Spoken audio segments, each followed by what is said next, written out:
ಸ್ವಾಮಿನ್ನ ಸರ್ವಾಂತರಾತ್ಮನ್ನ ಜರ ಇತರ್ಜನ್ಮ ಮೃತ್ಯಾಮಯಾನಾಂ ಗೋವಿಂದೇ ದೇಹಿ ಭಕ್ತಿಂ ಭವತಿ ಚ ಭಗವನ್ನೂರ್ಜಿತಾಂ ನಿರ್ನಿಮಿತ್ತಾಂ ನಿರ್ವ್ಯಾಜಾಂ ನಿಶ್ಚಲಾಂ ತದ್ಗುಣಗಣ ಬೃಹತೀಂ ಶಾಶ್ವತೀಮಾಶುದೇವ ನಾರಾಯಣಂ ನಮಸ್ಕೃತ್ಯ ನರಂ ಚೈವ ನರೋತ್ತಮಂ ದೇವೀಂ ಸರಸ್ವತೀಂ ವ್ಯಾಸಂ ತಥೋ ಜಯಮುದೀರಯೇ ವಿಜಾನತಾ ಜಗತಿ ಗುರೋಃ ಪೂರ್ವಾಚಾರ್ಯಮಹಿಷ್ಠಾನಾಂ ಇಯಂ ಪ್ರಣತಿಮಾಲಿಕಾ ಪೂರ್ಣಜ್ಞಾನಾಯ ವಿದ್ಮಹೇ ಪೂರ್ಣಾನಂದಾಯ ಧೀಮಹಿ ತನ್ನೋ ವ್ಯಾಸ ಪ್ರಚೋದಯಾತ್. ಒಂದು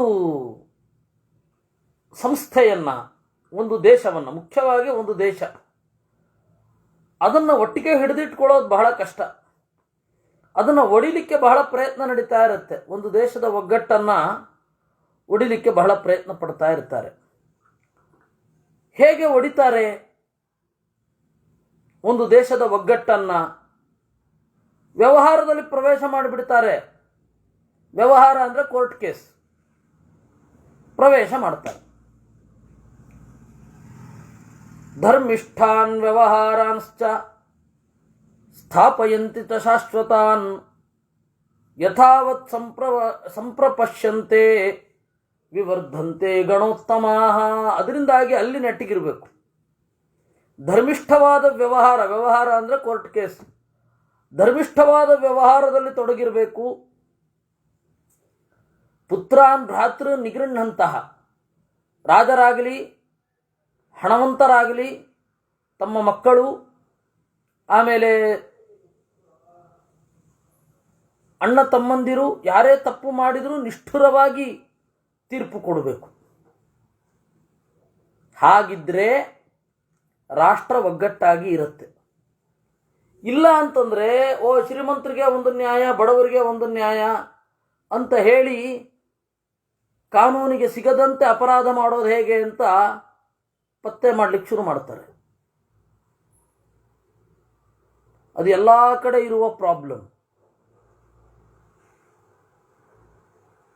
ಮಹಾಭಾರತದಲ್ಲಿ ಅದನ್ನು ಸ್ಪಷ್ಟವಾಗಿ ಹೇಳಿದ್ದಾರೆ. ಯಾವಾಗ ತಪ್ಪನ್ನು ಗುರುತಿಸುವುದರಲ್ಲಿ ನಾವು ಪಕ್ಷಪಾತ ಮಾಡ್ತೇವೋ ಆಗ ರಾಷ್ಟ್ರ ಒಂದೋ ನಾಶದತ್ತ ಸಾಗಿದೆ ಅಥವಾ ನಾಶದ ಕಡೆಗೆ ನಾಶ ಆಗೋಗತ್ತೆ ಅಂತ ಖಚಿತವಾಗಿ ಅಂದ್ಕೊಂಡ್ಬಿಡ್ಬೇಕು. ಎಲ್ಲಿ ಪಕ್ಷಪಾತ, ಪಾರ್ಶಿಯಾಲಿಟಿ ಅಂತೇನು ಹೇಳ್ತಾರೆ, ಅದು ಬರೋದು ಬಹಳ ಕಷ್ಟ. ನಾನು ನಿಮಗೆ ಮತ್ತೆ ಹೇಳ್ತಾ ಇರ್ತೇನೆ, ರಾಜಪುತ್ರ ಪರಿಪಾಲನಾಧ್ಯಾಯ ಅಂತ ಹೇಳಿ ಈ ಚಾಣಕ್ಯನ ಅರ್ಥಶಾಸ್ತ್ರ, ಅದರಲ್ಲಿ ರಾಜಪುತ್ರ ಪರಿಪಾಲನಾಧ್ಯಾಯದಲ್ಲಿ ಅವನು ಅದನ್ನೇ ಹೇಳಿರೋದು. ಭೀಷ್ಮಾಚಾರ್ಯ ಯಾವ ರೀತಿ ಹೇಳಿದ್ರು, ವಿಶಾಲಾಕ್ಷ ಯಾವ ರೀತಿ ಹೇಳಿದ, ಅದೇ ವಿಶಾಲಾಕ್ಷನ ರಾಜನೀತಿಯೂ ಬಂತು ಹಿಂದೆ. ವಿಶಾಲಾಕ್ಷ ಯಾವ ರೀತಿ ಹೇಳಿದ, ವಿಶಾಲಾಕ್ಷ ಅಂದರೆ ಬೇರೆ ಯಾರು ಅಲ್ಲ, ಸದಾಶಿವ. ವಿಶಾಲಾಕ್ಷ ಯಾವ ರೀತಿ ಹೇಳಿದ, ಉದ್ಧವ ಹೇಗೆ ಹೇಳಿದ ನೋಡಿ. ಅವರೆಲ್ಲ ನೀತಿಶಾಸ್ತ್ರವನ್ನು ದಾಟಿಯೇ ವೇದಾಂತಕ್ಕೆ ಬಂದಿರೋದು. ವೇದಾಂತ ಒಂದು ಸಾಕು ಅಂದ್ರೆ ಆಗೋಲ್ಲ. ಅದು ಯಾರಿಗೆ ಗೊತ್ತಾ? ಸಾಕು ವೇದಾಂತ ಒಂದೇ. ಯಾರು ಈಗ ವೃದ್ಧರಾಗಿರ್ತಾರೆ, ಜೀವನದ ಒಂದು ಭಾಗವನ್ನು ದಾಟಿರ್ತಾರೆ, ಅವ್ರಿಗೆ ಸಾಕು ಅಂತ ಅನಿಸುತ್ತೆ ವಸ್ತುತಃ. ವಾನಪ್ರಸ್ಥರಿರುವ ಸಮಯದಲ್ಲಿ ಇವಾಗ ಯಾರು ಇರ್ತಾರೆ ಅವ್ರಿಗೆ ಸಾಕು ಅಂತ ಅನಿಸುತ್ತೆ. ಆದರೆ ಅವರು ಜನರೊಡನೆ ಕಮ್ಯುನಿಕೇಟ್ ಮಾಡೋ ಜವಾಬ್ದಾರಿ ಕೊಡಿ, ಇದು ಬೇಕೇ ಆಗತ್ತೆ. ಸುಮ್ಮನೆನಾ? ವೇದವ್ಯಾಸರು ಹೇಳಿದ್ದೇನು ಸುಮ್ಮನೆನಾ?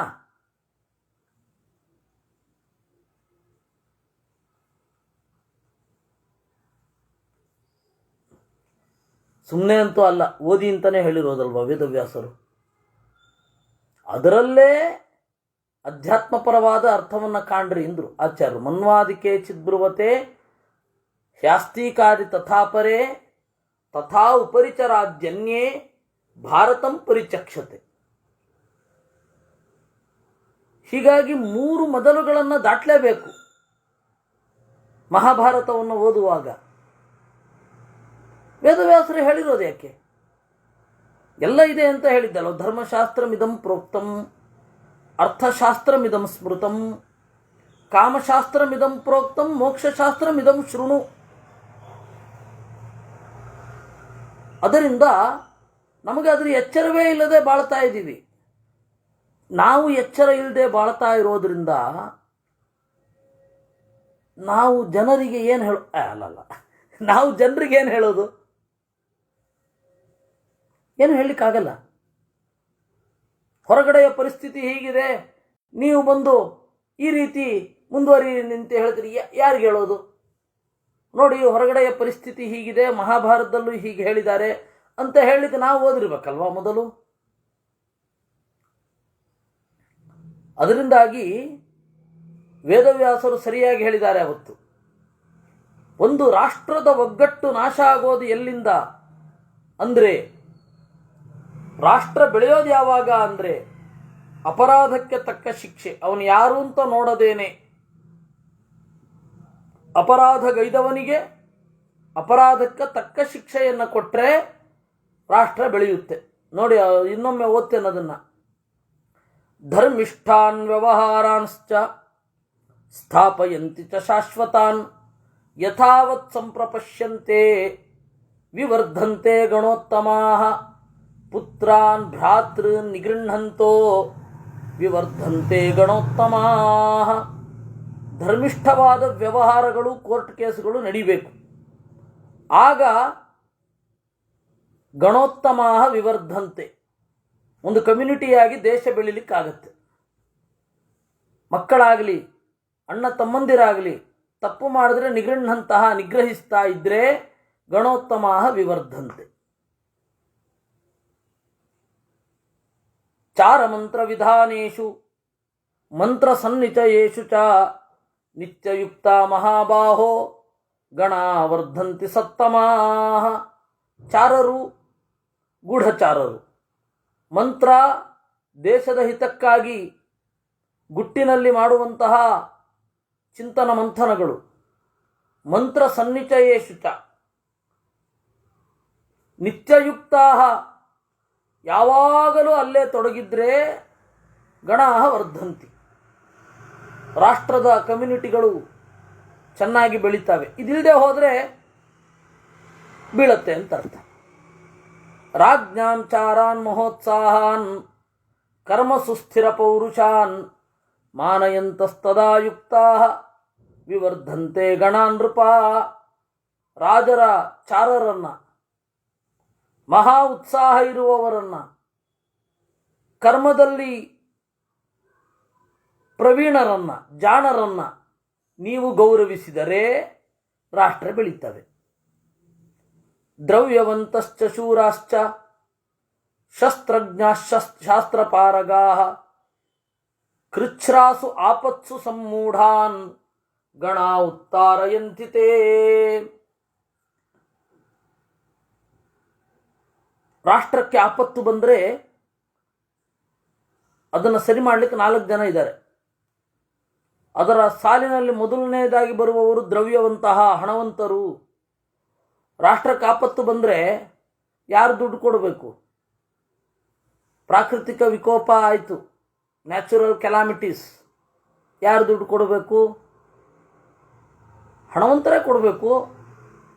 ಅವರು ನೀವು ಒಳ್ಳೆ ದ್ವೇಷ ಮಾಡ್ತಾ ಇದ್ರೆ ದ್ರವ್ಯವಂತಶ್ಚ, ಆಮೇಲೆ ಶೂರಾಶ್ಚ, ದ್ರವ್ಯವರು ಹಣ ಕೊಡ್ತಾರೆ.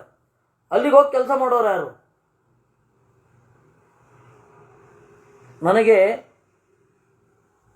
ಸ್ವಾಮಿಗಳ ಜೊತೆಗೆ ಪೇಜಾವರ ಅಂದರೆ ದೊಡ್ಡ ಈಗಿನ ದೊಡ್ಡ ಪೇಜಾವರ ಸ್ವಾಮಿಗಳ ಜೊತೆಗೆ ಈಗಿನವರ ಹಿಂದಿನವರು, ಅವರು ಗಂಗಾವತಿಗೆ ಹೊರಟಿದ್ವಿ ನಾವೆಲ್ಲ ಸಂಚಾರದಲ್ಲಿ. ಆ ಕಡಲೂರಿನಲ್ಲಿ ಸುನಾಮಿ ಬಂತು ಅಂತ ಗೊತ್ತಾಗಿ ಕೂಡಲೇ ಅಲ್ಲಿಗೆ ಹೋಗ್ಬಿಟ್ವಿ. ನಾವು ಸ್ವಲ್ಪ ದೂರ ಹೋಗ್ಬಿಟ್ಟಿದ್ವಿ ಕಾಣುತ್ತೆ, ಗಂಗಾವತಿಯ ಕಡೆಗೆ. ಅಲ್ಲಿಂದಲೇ ಫೋನು, ಈ ಮೊಬೈಲೆಲ್ಲ ಬಂದ್ಬಿಟ್ಟಿತ್ತು ಅಷ್ಟೊತ್ತಿಗೆ. ತಿರುಗಿದ್ದೆ, ಅಲ್ಲಿಗೆ ಕಡಲೂರಿಗೆ ಹೋಗಿ, ಅಲ್ಲಿ ಕಡಲೂರಿನ ರಾಯರ ಮಠದವರು ಸ್ವಲ್ಪ ವ್ಯವಸ್ಥೆ ಮಾಡಿದ್ರು, ಅಂದರೆ ಇವರೇ ಹೇಳಿ ಮಾಡಿದ್ರು, ಆ ಸ್ವಾಮಿಗಳೇ ಹೇಳಿ ಮಾಡಿದ್ರು. ಆಮೇಲೆ ಅಲ್ಲಿ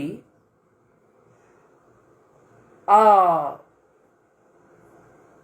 ಬಲಿಪಶುಗಳು ಏನು ಸಂತ್ರಸ್ತರಿದ್ರು ಅಲ್ಲಿಗೆ ಹೋದರು. ಅಲ್ಲಿಗೆ ಹೋದಾಗ ಸ್ವಾಮಿಗಳು ಮೊದಲು ಆ ಊಟದ ಪ್ಯಾಕೆಟು ಮತ್ತು ನೀರು ಬಾಟ್ಲು ಪೊಲೀಸರು ಕೊಟ್ಟರು. ಅವ್ನ ಕಣ್ಣಲ್ಲಿ ನೀರು. ನಮ್ಮನ್ನು ಯಾರು ಕೇಳೋರಿಲ್ಲ, ಎಲ್ಲ ಅವ್ರನ್ನೇ ಕೇಳ್ತಾ ಇರ್ತಾರೆ. ನಾವು ನೆನ್ನೆಯಿಂದ ಇಲ್ಲೇ ಇದ್ದೀವಿ, ಇಡೀ ದಿವಸ ಕೆಲಸ ಮಾಡಿದ್ದೀವಿ, ಒಂದು ನಮಗೆ ವಿಚಾರಿಸ್ಕೊಳ್ಳೋರಿಲ್ಲ, ನೀವಾದರೂ ವಿಚಾರಿಸ್ಕೊಂಡ್ರಲ್ಲ ಅಂತ ಸ್ವಾಮಿಗಳಿಗೆ ಅಷ್ಟು ಕೃತಜ್ಞತೆಯನ್ನು ಅವನು ತೋರಿಸ್ದ. ಪೊಲೀಸ್ ಅಧಿಕಾರಿ ಶೂರಾಹ, ಅಲ್ಲಿದ್ದು ಕೆಲಸ ಮಾಡೋರು ಯಾರು? ಅದರಿಂದಾಗಿ ರಾಷ್ಟ್ರಕ್ಕೆ ಯಾವುದೇ ಆಪತ್ತು ಬಂದಾಗ ದ್ರವ್ಯವಂತಹ ಹಣವಂತರು, ಶೂರರು, ಶಸ್ತ್ರಜ್ಞರು, ಯುದ್ಧದ್ದು ಬಂತು ಅಂತಂದರೆ ಶಸ್ತ್ರವನ್ನು ಬಲ್ಲವರು, ಶಸ್ತ್ರ ತಯಾರು ಮಾಡೋರು. ಆಮೇಲೆ ಈ 3 ಜನರದಾದ್ಮೇಲೆ ಶಾಸ್ತ್ರಪಾರಗರು.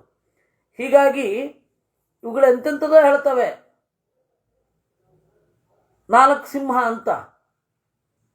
4 ಸಿಂಹ ಯಾರ್ಯಾರು ಅಂದರೆ ಇವರು 4 ಸಿಂಹರು.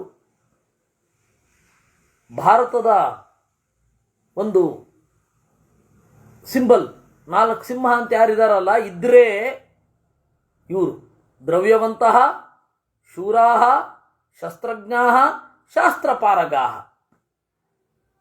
ಇವರನ್ನು ಬಿಟ್ಟುಬಿಟ್ಟು ಶಾಸ್ತ್ರಪಾರಗರು, ನ್ಯಾಯಶಾಸ್ತ್ರಪಾರಗರು ಅಂತ ಹೇಳಿ ನ್ಯಾಯಾಂಗವೊಂದನ್ನು ಇಟ್ಟಿದ್ದಾರೆ. ಇರಲಿ, ಅದನ್ನು ನಾವು ಗೌರವಿಸ್ತೇವೆ.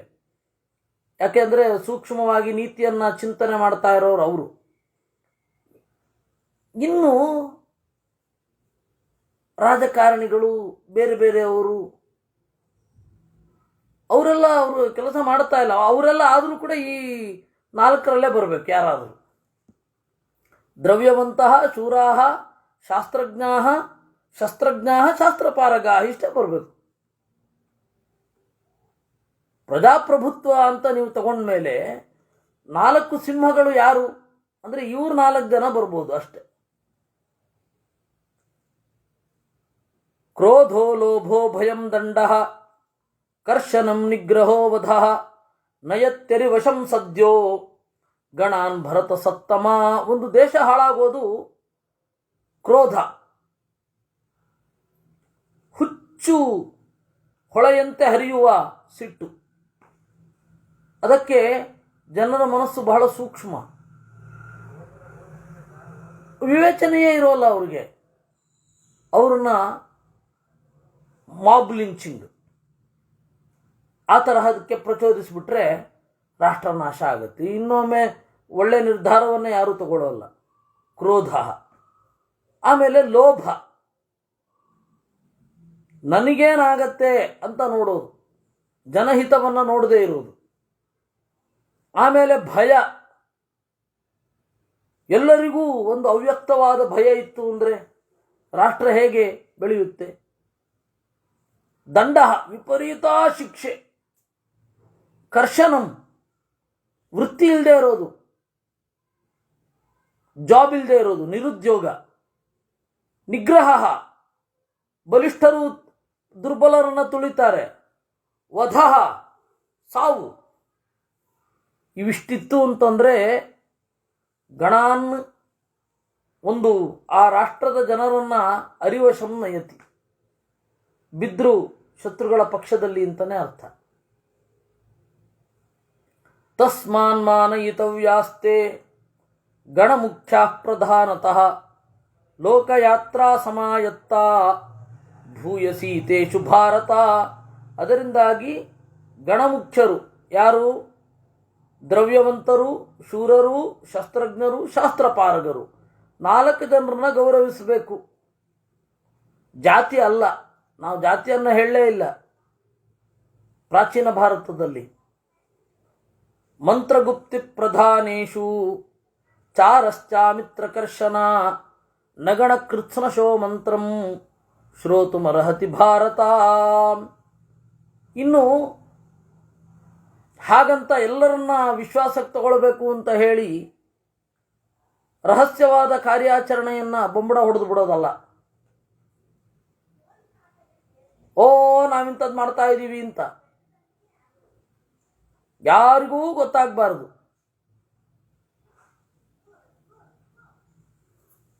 ಸೈನಿಕ ಕಾರ್ಯಾಚರಣೆಗಳು ಯಾವುದು ಎಲ್ರಿಗೂ ಗೊತ್ತಾಗಬಾರದು.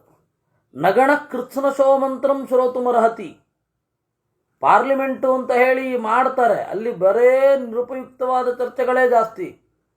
ಅವರೇನು ಪ್ರಶ್ನೆ ಕೇಳ್ತಾರೋ ಇವರೇನು ಉತ್ತರ ಕೊಡ್ತಾರೋ ಅದು ಅಂತಿಮವಾಗಿ ಒಂದು ಕಾಯ್ದೆಯನ್ನು ಒಪ್ಕೊಳ್ತಾರೆ, ಅದು ಬಿಡಿ. ಪ್ರಶ್ನೋತ್ತರಗಳು ಏನು ಲೋಕ ಕಲ್ಯಾಣವೇ ಅದು? ನೀವು ಅದೇ ಗುಟ್ಟಾಗಿ ಏನು ನಿರ್ಣಯ ತಗೊಳ್ತಾರೆ ಅದು ಪ್ರಧಾನ. ಅದಕ್ಕೆ ಮಂತ್ರಗುಪ್ತಿ ಪ್ರಧಾನೇಶು ಚಾರಶ್ಚ ಅಮಿತ್ರಕರ್ಷಣ. ಈ ಲೋಕಪಾಲ್ ಬಿಲ್ ಅಂತ ಒಂದಿತ್ತು, ಅದರಲ್ಲಿ ಪ್ರಧಾನಿಯನ್ನ ಒಳಗಡೆ ಸೇರಿಸಬೇಕೇ ಬೇಡವೇ ಅಂತ ಒಂದು ಚರ್ಚೆ ಇತ್ತು. ಸೇರಿಸಬಾರ್ದು. ಪ್ರಧಾನಿಗೆ ಒಂದು ಸ್ವಲ್ಪ ಭ್ರಷ್ಟಾಚಾರ ಮಾಡಲಿಕ್ಕೆ ಅವಕಾಶ, ಭ್ರಷ್ಟಾಚಾರ ಅಂತ ನಾವೇನಂತೀವಿ ಅದನ್ನು ಮಾಡಲಿಕ್ಕೆ ಅವಕಾಶ ಕೊಡಬೇಕು. ಯಾಕೆಂದರೆ ಅವನು ನಾಳೆ ನಮಗೆ ಲೆಕ್ಕ ಕೊಡಲಿಕ್ಕಾಗತ್ತಾ? ನಾವು ಶತ್ರು ದೇಶದಲ್ಲಿ ಮಾಹಿತಿ ಸಂಗ್ರಹಿಸಲಿಕ್ಕೆ ಇಷ್ಟು ದುಡ್ಡು ಖರ್ಚು ಮಾಡಿದ್ವಿ, ಹನಿ ಟ್ರ್ಯಾಪ್ ಮಾಡಿಸಿದ್ವಿ, ಅವ್ಳಿಗೆ ಇಷ್ಟು ಕೊಟ್ವಿ ಅಂತ ಮಾಡಲಿಕ್ಕಾಗತ್ತಾ? ಅದೆಲ್ಲ ಹೇಳುವಂಥದ್ದಲ್ಲ. ಅದರಿಂದಾಗಿ ಚಾರ ಮೊದಲಾದವರು ನಗಣ ಕೃತ್ಸ್ನಶೋ ಮಂತ್ರಂ ಶ್ರೋತುಮರ್ಹತಿ ಭಾರತ. ಗಣ ಮುಖ್ಯಸ್ತು ಸಂಬುದ್ಧ್ಯ ಕಾರ್ಯಂ ಗಣಹಿತಂ ಮಿಥಃ. ಸಮಾಜದಲ್ಲಿ ಶಸ್ತ್ರ ಭೇದ ಮೊದಲಾದವುಗಳನ್ನು ಬಿಟ್ಟು ಬೇರೆ ಸಾಮಾಜಿಕ ಹಿತ ಕಾರ್ಯಗಳಲ್ಲಿ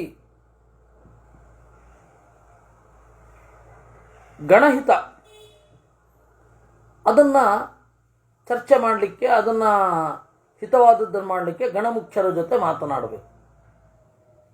ಪೃಥಕ್ ಗಣಸ್ಯ ಭಿನ್ನಸ್ಯ ವಿಮತಸ್ಯ ತಥೋನ್ಯಥಾ ಅರ್ಥ ಪ್ರತ್ಯವಸೀದಂತಿ ತಥಾನರ್ಥ ಭವಂತಿ ಚ. ಇದಕ್ಕಿಂತ ಭಿನ್ನವಾದ ಗಣ ಇರುತ್ತೆ, ವಿವಾದಾಸ್ಪದವಾದದ್ದು. ಅಲ್ಲಿ ಅರ್ಥ ಪ್ರತ್ಯವಸೀದಂತಿ. ಹಣ ಎಲ್ಲ ನಾಶ ಆಗತ್ತೆ ವಿಮತವಾದದ್ದಿದ್ರೆ. ಗಣದಲ್ಲಿಯೇ ಪರಸ್ಪರ ಭೇದ ಮೂಡಿಬಿಟ್ರೆ ಅಥವಾ ನಾವಿಲ್ಲಿರಲ್ಲ ಅಂದರೆ ನೋಡಿ, ವೀರಶೈವ ಮತ್ತು ಹಿಂದೂ ಇದು ಲಿಂಗಾಯತರು ಅವರಲ್ಲಿ ಬೆಂಕಿ ಹಚ್ಚಿದ್ದು ಕಾಣುತ್ತೆ ನಮಗೆ ಇವತ್ತು. ವಿಘಟನೆ ಆಗೋಗತ್ತೆ. ತೇಷಾಮನ್ಯೋನ್ಯ ಭಿನ್ನಾನಾಂ ಸ್ವಶಕ್ತಿಮನುತಿಷ್ಠತಾಂ ನಿಗ್ರಹ ಪಂಡಿತೈಕಾರ್ಯ ಕ್ಷಿಪ್ರಮೇವ ಪ್ರಧಾನತಃ. ಹೀಗೆ ಭಿನ್ನರಾದರೆ ಪಂಡಿತರು ನಿಗ್ರಹ ಮಾಡಬೇಕು. ನೀವು ಕೇಳೋರು ಯಾರು ಮಾತನ್ನ? ಎಲ್ಲ ಅವಿವೇಕಿಗಳೇ ಕೂತಿರೋದು. ಯಾವುದೇ ಒಂದು ಶಾಸ್ತ್ರದ ಅಧ್ಯಯನವೂ ಇಲ್ಲ. ಎಲ್ಲರೂ ಒಡೆದು ಏನೇನೋ ಹೇಳ್ತಾ ಇರ್ತಾರೆ. ಕುಲೇಶು ಕಲಹ ಜಾತಾಃ ಕುಲವೃದ್ಧೈರುಪೇಕ್ಷಿತಾಃ ಗೋತ್ರಸ್ಯ ನಾಶಂ ಕುರ್ವಂತಿ ಗಣಸಂಭೇದಕಾರಕಾಃ. ಕುಲದಲ್ಲಿ ಕಲಹ ಉಂಟಾದಾಗ ವೃದ್ಧರು ಅದನ್ನು ಉಪೇಕ್ಷೆ ಮಾಡಿದರೆ ಇಡೀ ವಂಶ ನಾಶ ಆಗತ್ತೆ. ಆಭ್ಯಂತರಂ ಭಯಂ ರಕ್ಷ್ಯಂ ಸುರಕ್ಷಂ ಬಾಹ್ಯತೋ ಭಯಂ ಅಭ್ಯಂತರಾದ್ ಭಯಂ ಜಾತಂ ಸದ್ಯೋ ಮೂಲಾನಿ ಕೃಂತತಿ. ಒಳಗಡೆಯ ಭಯ, ಹೊರಗಡೆಯ ಭಯ ಎರಡಿರುತ್ತೆ. ಹೊರಗಡೆಯ ಭಯ ಏನಿರುತ್ತೆ ಅದನ್ನು ನಾಶ ಮಾಡಿಬಿಡ್ಬಹುದು. ಆದರೆ ಒಳಗಡೆಯ ಭಯ ಇರುತ್ತಲ್ಲ, ಸದ್ಯೋ ಮೂಲಾನಿ ಕೃಂತತಿ, ಅದು ಪೂರ್ಣವಾಗಿ ಬುಡವನ್ನು ಅಭದ್ರಗೊಳಿಸುತ್ತೆ. ಒಳಗಡೆಯದ್ದೇ ಜಾಸ್ತಿ ಭಯ. ಅಕಸ್ಮಾತ್ ಲೋಭ ಮೋಹಾದ್ವಾ ಕ್ರೋಧಾದ್ವಾಪಿ ಸ್ವಭಾವಜಾತ್ ಅನ್ಯೋನ್ಯಂ ನಾಭಿಭಾಷಂತೆ ತತ್ಪರಾಭವ ಲಕ್ಷಣಂ. ಲೋಭದಿಂದಲೋ ಮೋಹದಿಂದಲೋ ಕ್ರೋಧದಿಂದಲೋ ಒಂದೇ ಕಮ್ಯುನಿಟಿಯಲ್ಲಿರುವವರು ಪರಸ್ಪರ ಮಾತನಾಡಿಕೊಳ್ಳದೆ ಇದ್ದರೆ ದೇಶನಾಶ. ಜಾತ್ಯಾಚ ಸದೃಶ ಸರ್ವೇ ಕುಲೇನ ಸದೃಶಾಸ್ತಥಾ ನತು ಶೌರ್ಯೇಣ ಬುದ್ಧ್ಯಾವ ರೂಪದ್ರವ್ಯೇಣ ವಾ ತಮಾಹ. ನೋಡಿ, ಒಂದೇ ಜಾತಿಯಲ್ಲಿ ಇದ್ದಾರೆ ಎಂದ ಮಾತ್ರಕ್ಕೆ ಎಲ್ಲರೂ ಸಮಾನರಲ್ಲ. ಯಾಕೆ ಅಂದರೆ ಶೌರ್ಯದಿಂದ, ಕುಲದಿಂದ ಸದೃಶರಿರಬಹುದು, ಶೌರ್ಯದಿಂದ, ಬುದ್ಧಿಯಿಂದ, ರೂಪದಿಂದ, ದ್ರವ್ಯದಿಂದ ವ್ಯತ್ಯಾಸ ಇದ್ದೇ ಇರುತ್ತೆ. ಎಲ್ಲರಿಗೂ ಒಂದೇ ಥರದ ಬುದ್ಧಿ ಇರುತ್ತಾ? ಇರಲ್ಲ. ಒಬ್ಬನ ಬುದ್ಧಿ ಜಗದಾಚೆಗೆ ಕಾಣುತ್ತೆ, ಇನ್ನೊಬ್ಬನ ಬುದ್ಧಿ ಮನೆ ಒಳಗಡೆ ಕಾಂಪೌಂಡಲ್ಲಿರೋದು ಕಾಣಲ್ಲ. ಏನು ಮಾಡಲಿಕ್ಕಾಗತ್ತೆ? ಭೇದಾಚ್ಚೈವ ಪ್ರಧಾನಾಚ್ಚ ನಾಮ್ಯಂತೆ ರಿಪುಭಿರ್ಗಣಾಃ ತಸ್ಮಾತ್ ಸಂಘಾತಮೇವಾಹು ಗಣಾನಾಂ ಶರಣಂ ಮಹತ್. ಅದರಿಂದಾಗಿ ಶತ್ರುಗಳು ನಮ್ಮ ಮಧ್ಯೆ ಒಡಕನ್ನು ಸೃಷ್ಟಿ ಮಾಡಿ ಭೇದಾತ್ ಗಣಾಹ ನಾಮ್ಯಂತೆ ದೇಶದ ಪ್ರಜೆಗಳನ್ನು ಹತೋಟಿಯಲ್ಲಿಟ್ಕೊಳ್ತಾರೆ. ಪ್ರಧಾನಾತ್ ನಾಮ್ಯಂತೆ ಲಂಚ ಕೊಡುವ ಮೂಲಕ ನಮ್ಮನ್ನು ಬಗ್ಗಿಸ್ತಾರೆ. ಅದರಿಂದಾಗಿ ಒಗ್ಗಟ್ಟು ಅನ್ನೋದು ಬೇಕು. ತಸ್ಮಾತ್ ಸಂಘಾತಮೇವಾಹು ಗಣಾನಾಂ ಚರಣಂ ಮಹತ್ ಅನ್ನುವಲ್ಲಿ ಶಾಂತಿ ಪರ್ವದಲ್ಲಿ 98ನೇ ಅಧ್ಯಾಯ. ಯುಧಿಷ್ಠಿರ ಮಹಾನಯಂ ಧರ್ಮಪಥಃ ಬಹುಶಾಖಶ್ಚ ಭಾರತ ಕಿಂ ಸ್ವಿದೇವ ಹಿ ಧರ್ಮಾಣಾಂ ಅನುಷ್ಠೇಯತಮಂ ಮತಂ.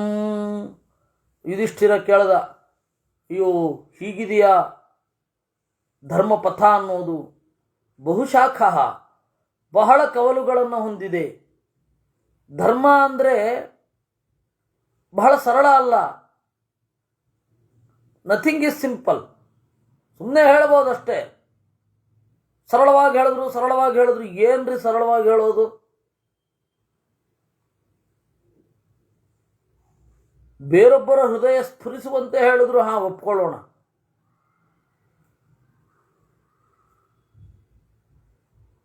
ಎಷ್ಟು ಸರಳವಾಗಿ ಹೇಳಿದ್ದಾರೆ? ಸಾಪೇಕ್ಷವೇ ಅದು, ರಿಲೇಟಿವ್ ಟರ್ಮ್. ಎಷ್ಟು ಸರಳವಾಗಿ ಹೇಳಿದ್ರೂ ಅರ್ಥ ಆಗಲ್ಲ. ಎಷ್ಟು ಸರಳವಾಗಿ ಹೇಳಿದ್ರೂ ಅರ್ಥ ಆಗಲ್ಲ. ಅದರಿಂದಾಗಿ ಎಷ್ಟು ಸರಳವಾಗಿ ಹೇಳಬೇಕೊಬ್ಬ? ಇಲ್ಲ, ತನಗನ್ಸಿದ್ದನ್ನು ಹೇಳಿದ, ಚಂದ ಮಾಡಿ ಹೇಳಿದ. ಅದು ಕೆಲವ್ರಿಗೆ ಅರ್ಥ ಆಗತ್ತೆ, ಕೆಲವ್ರಿಗೆ ಅರ್ಥವೇ ಆಗಲ್ಲ. ಅದರಿಂದಾಗಿ ಯುಧಿಷ್ಠಿರ ಹೇಳೋ ಮಾತು ನೋಡಿ, ಧರ್ಮದ ದಾರಿ ಬಹಳ ಸಂಕೀರ್ಣ, ಬಹುಶಾಖ. ಈ ಎಲ್ಲ ಧರ್ಮಗಳಲ್ಲಿ ಅನುಷ್ಠಾನ ಮಾಡಬೇಕಾದದ್ದು ಯಾವುದು ಹೇಳಿ? ಅದನ್ನಾದರೂ ಹೇಳಿ. ಕಿಂ ಕಾರ್ಯಂ ಸರ್ವಭೂತಾನಾಂ ಗರೀಯೋ ಭವತೋ ಮತಂ ಯಥಾಯಂ ಪುರುಷೋ ಧರ್ಮಂ ಯಹ ಚ ಪ್ರೇತ್ಯ ಚಾಶ್ನುಯಾತ್. ಹೇಳಿ, ಎಲ್ಲ ಜೀವರಿಗೆ ಮಿಗಿಲಾದದ್ದು ಯಾವುದು ಹೇಳಿ? ನೀವು ಅಂದ್ಕೊಂಡಿರೋದು ಯಾವುದು ಹೇಳಿ? ಭೀಷ್ಮ ಮಾತಾ ಪಿತೃರ್ಗುರುಣಾಂಚ ಪೂಜಾ ಬಹುಮತಾ ಮಮ ಅತ್ರ ವರ್ತನ್ನರೋ ಲೋಕಾನ್ ಯಶಶ್ಚ ಮಹದಶ್ನುತೇ. ತಂದೆ, ತಾಯಿ, ಗುರು ಇವರನ್ನು ಪೂಜಿಸಬೇಕು. ಇದು ಬೇಸಿಕ್. ಒಳ್ಳೆಯ ಲೋಕವನ್ನು ಪಡಿತಾನೆ, ಒಳ್ಳೆಯ ಯಶಸ್ಸನ್ನು ಪಡಿತಾನೆ. ಇದು ಸಾಮಾನ್ಯವಾದ ಧರ್ಮ. ಯದೇ ತೇಹನು ಜಾನೀಯು ಸಧರ್ಮ ಇತಿ ನಿಶ್ಚಯ. ಇವ್ರು ಯಾವುದನ್ನು ಒಪ್ಪುತ್ತಾರೋ ಅದು ಧರ್ಮ. ಇಷ್ಟು ಸರಳವಾ? ಏತ ಏವ ತ್ರಯೋ ವೇದಾ. ಇವರು 3 ವೇದಕ್ಕೆ ಸಮಾನರು, 3 ಆಶ್ರಮಕ್ಕೆ ಸಮಾನರು. ಏತ ಏವ ತ್ರಯೋ ಲೋಕಾ ಏತ ಏವ ತ್ರಯೋಜ್ಞಯ. ಇವರೇ 3 ವೇದ, ಇವರೇ 3 ಆಶ್ರಮ, ಇವರೇ 3 ಲೋಕ, ಇವರೇ 3 ಅಗ್ನಿ. ಇದನ್ನು ಗಮನಿಸಿ. ಅಂದರೆ ಯಾರು ವೇದವನ್ನು ಒಪ್ಕೊಂಡಿರ್ತಾರೆ ಆಶ್ರಮದ ಬಗ್ಗೆ ಗೌರವ ಇರುತ್ತೆ,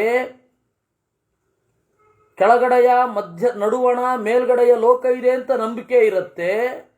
ಯಾರಿಗೆ 3 ಅಗ್ನಿಗಳ ಬಗ್ಗೆ ಗೊತ್ತಿರುತ್ತೆ, ಅಂದರೆ ವೈದಿಕರಾಗಿರ್ತಾರೆ, ಅವ್ರು ಮಾತ್ರ 3 ಜನರನ್ನು ಗೌರವಿಸಬೇಕು ಅಂತ ಅರ್ಥ ಆಗಿಬಿಡ್ತು. ಯಾರು ಈ 3 ಗೊತ್ತಿರಲ್ಲ ಯಾರಿಗೆ, ಅವರನ್ನು ಹೆತ್ತವರು ಅಂತನ್ನುವ ದೃಷ್ಟಿಯಿಂದ ರಕ್ಷಿಸಬೇಕಷ್ಟೆ. ಅವ್ರ ಕಾಲದಲ್ಲಿ ಹೇಗಿತ್ತು ನೋಡಿ. ಇದನ್ನು ಈ ಲಿಸ್ಟ್ ಹೇಳಿರೋ ಇವರೇ 3 ವೇದಗಳು, ಇವರೇ 3 ಅಂದರೆ ತಂದೆ ತಾಯಿ ಆಚಾರ್ಯ. ಆಚಾರ್ಯ ಅಂದರೆ ಆಚಿನೋಚಿತ ಶಾಸ್ತ್ರಾರ್ಥಾನ್ ಆಚಾರಾನ್ ಗ್ರಾಹಯಚ್ಯುತ ಸ್ವಯಮಾಚರತೆ ಯಸ್ತು, ಅವನು ಆಚಾರ್ಯ. ಅಂದರೆ ಅವನಿಗೆ ವೇದದ ಬಗ್ಗೆ ಐಡಿಯಾ ಇರಬೇಕು, ಆಶ್ರಮದ ಬಗ್ಗೆ ನಂಬಿಕೆ ಇರಬೇಕು, ಲೋಕದ ಬಗ್ಗೆ ವಿಶ್ವಾಸ ಇರಬೇಕು. ಅವನು ವೇದವನ್ನು ಅಧ್ಯಯನ ಮಾಡಿರಬೇಕು. ತಂದೆ ಆಗಲಿ ತಾಯಿ ಆಗಲಿ ಆಚಾರ್ಯರಾಗಲಿ. ಅದರಲ್ಲಿಯೂ ತಾಯಿ